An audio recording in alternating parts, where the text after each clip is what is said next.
Debates over integrating devout Muslims into society are not unique to the United States. Effective today, it is illegal to wear a burqa in France or a niqab like this, a Muslim veil that reveals only the eyes. The new law drew protest and confusion on the streets of Paris.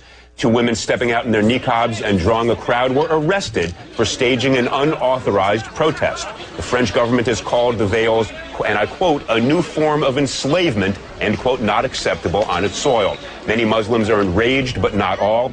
I'm joined by Hiba Ahmed, a writer for the blog Muslim Matters, who's against the ban. She's in Albuquerque. And Mona El-Tahawi, a columnist on Arab and Muslim issues, who wants to see the ban extended everywhere. She's joining me from Washington. Welcome to you both. Let me begin, if I might, by quoting President Sarkozy of France in his justification for the law. It's kind of a remarkable statement. He says, and I quote, this is the President of France, "The burqa is not a religious symbol. It's a sign of enslavement, of debaseness. I want to say this solemnly. The burqa will not be welcome on the territory of the French Republic. We cannot accept in our country women imprisoned behind a mask, deprived of all social life, of their identity." So, Mona, let me start with you. You want to extend this ban across the world. Do you agree with President Sarkozy that merely because somebody wants to dress like this, they choose to dress like this, they shouldn't be permitted to do so? You know, Elliot, I detest Nicolas Sarkozy. I consider him right-wing and racist, but I also detest the niqab and I detest the face veil. And I say this as a Muslim woman. I think it represents an ideology that does not believe in Muslim women's rights to do anything but choose to cover her face. And I find that I believe that the niqab dangerously equates piety with the disappearance of women. And so I support banning it everywhere because it's not in the Quran, it's not an obligation for a Muslim woman to cover her face. And my talk with you now, with you seeing my face, is going to be very different than if I was sitting here with my face covered. I believe the human face is central to communication. Okay, Mona, the only thing I would observe, and I want to give Hiba a chance to jump in, of course, but I heard you use the singular personal pronoun I many times, that I have no doubt you believe that, but why should your beliefs ban other people from wearing what they want to wear? That's what I don't get. Hiba, explain to me why you think the ban is a bad idea. I think that it's a bad idea because I think it's yet another example of men telling women how to dress, how to live their life. It's another way to try to control women, and to take it to a government level and to try to legislate the way that a woman dresses is not just wrong and against human rights, but it really violates the whole basis that the democracy and democratic countries are based on. This is a free choice. This is something that I choose to wear. I disagree that it's some right-wing ideology. It is something that is permitted in Islam. I have a master's degree in mechanical engineering, and I am free to do whatever I want, and this is a choice that I want to make. And just because somebody doesn't accept my interpretation of Islam or personally like it, doesn't mean that we can use laws to violate people's freedom of expression and freedom of religion. But let me just ask you this. When you go to the airport, you understand there are going to be obligations. They're going to have to check you for security like they check all the rest. When you get a driver's license, do they take a picture with or without your veil on?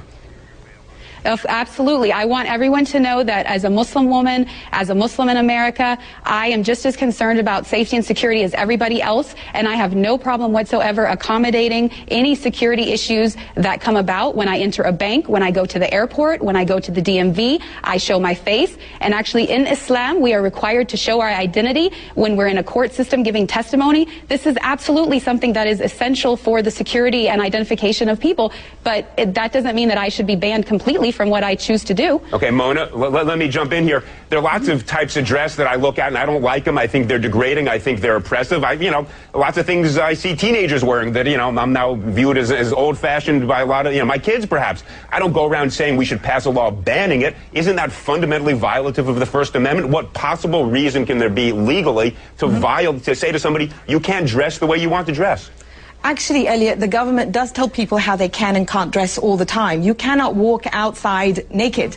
There are many states here in the U.S. where 3 or more people cannot be together in public with wearing a face mask. So the government actually does legislate over our wardrobe, but everybody conveniently forgets that. I would like to ask Hiba, once I'm done talking, if she works, because we've been on media shows together where we've been on opposite ends of this argument. And I know from what she said before that once she started covering her face, she started stopped working. So my argument is, and this is not just about I understand what the point that you were making earlier, Elliot.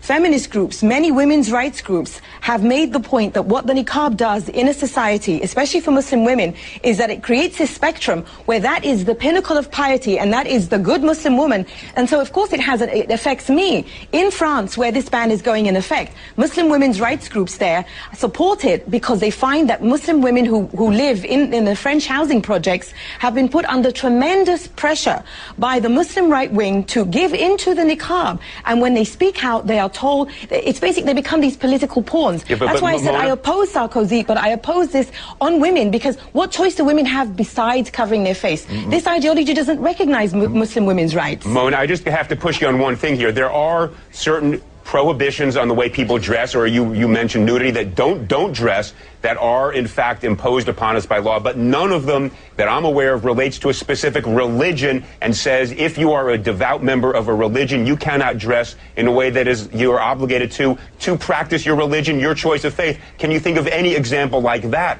Because I can think of 1,000 other laws, if this were upheld, that suddenly we would limit all sorts of things that people do for their religious beliefs because we don't agree with it.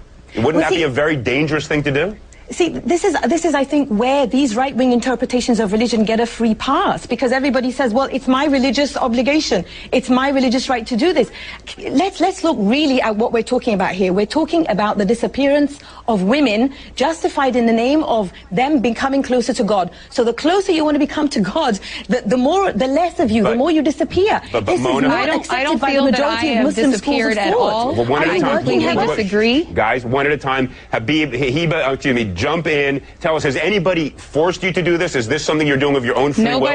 Nobody has forced me to do this, and I really have to disagree with the statistics that Mona is trying to put forth, because studies have shown that there are only 2,000 women in France that wear the niqab. The majority of them are converts who converted to Islam and are voluntarily choosing to do it. This is my choice. Nobody can force me to take it off. I would not take it off even if you paid me to do it. And the fact of the matter is that I have never met a single Muslim woman in all of my travels around the world that is being forced to wear it.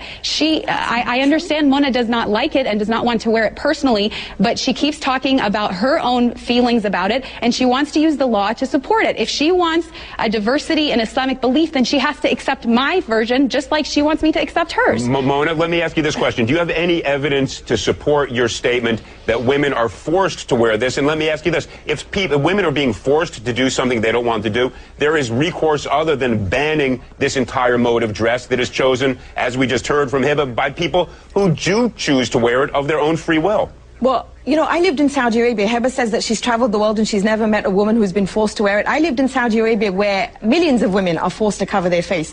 But now that the argument will be, well, that's in Saudi Arabia, not in France.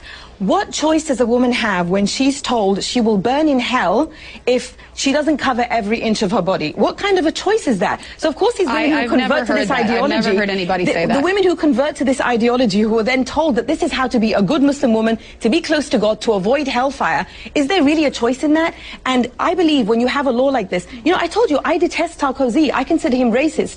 But I will not sacrifice Muslim women's rights in order to uphold the Muslim right wing, which I believe is misogynist. With a law like that, a woman can tell her husband or any male relative who is forcing her to dress like this, the law says I don't have to dress like this. Mona, let's not deal with Saudi Arabia. Different customs, different laws. We have a First Amendment. No, I was talking about France. I was talking about France. Wait, hold on one second. In the United States, we have a First Amendment that gives people the right to practice religion as they wish.